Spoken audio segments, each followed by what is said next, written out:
Measuring up, the human obsession with quantification. Ever wondered why we count everything from calories to social media likes? Take a journey through our primal urge to measure. Welcome to another episode of I4L, Information for Life, Insights and Ideas to Navigate Your World. I'm your host, and today we are digging deep into why humans have this insatiable need to quantify, well, pretty much everything. You know what I'm talking about: calories, bank balances, steps, even the number of friends on Facebook or followers on Instagram. What's even the deal with that? First things first, let's go back, way back, to our hunter-gatherer ancestors.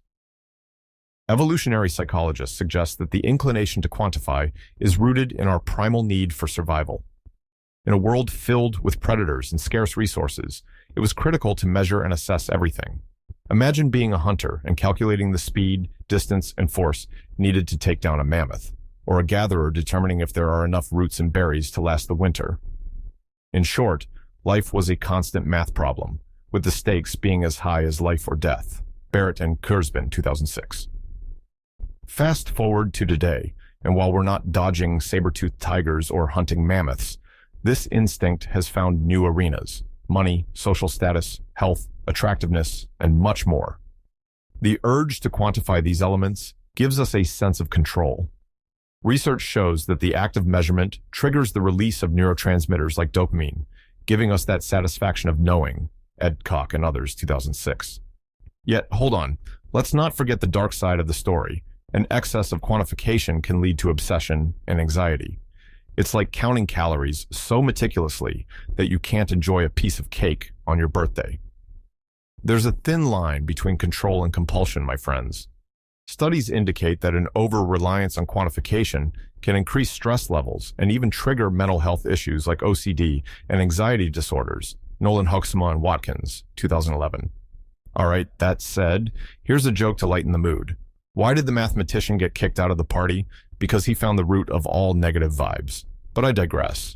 Remember that the act of quantification isn't merely a modern-day peculiarity. It's a primal urge sculpted by evolutionary pressures.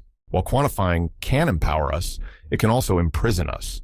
So next time you're measuring something either consciously or subconsciously, whether it be how attractive some is physically or financially, how intensely you feel an emotion, etc., remember, you're not just counting numbers. You're tapping into an ancient survival mechanism with a modern twist.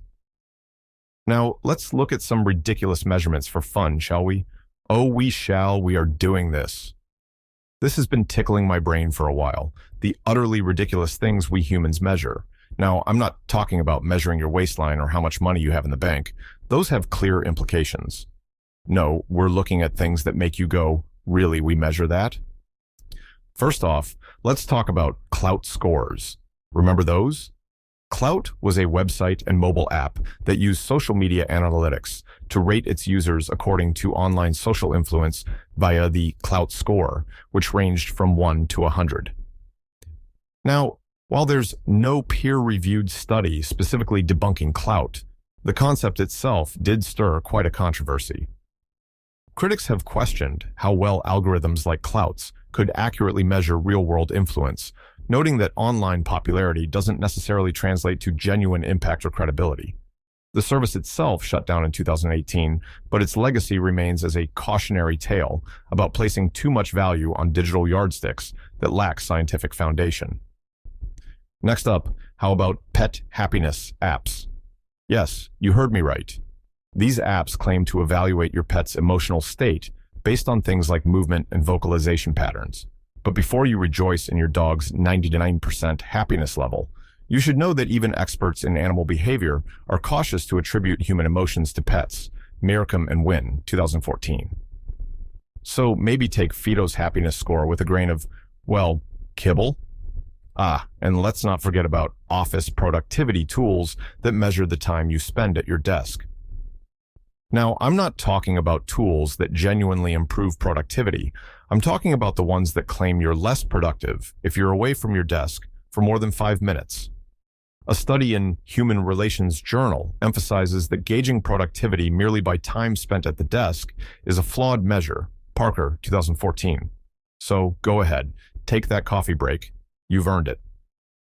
Now, for a touch of levity amidst the bizarre, how many of you have measured your readiness for marriage by pulling petals off a flower? She loves me not.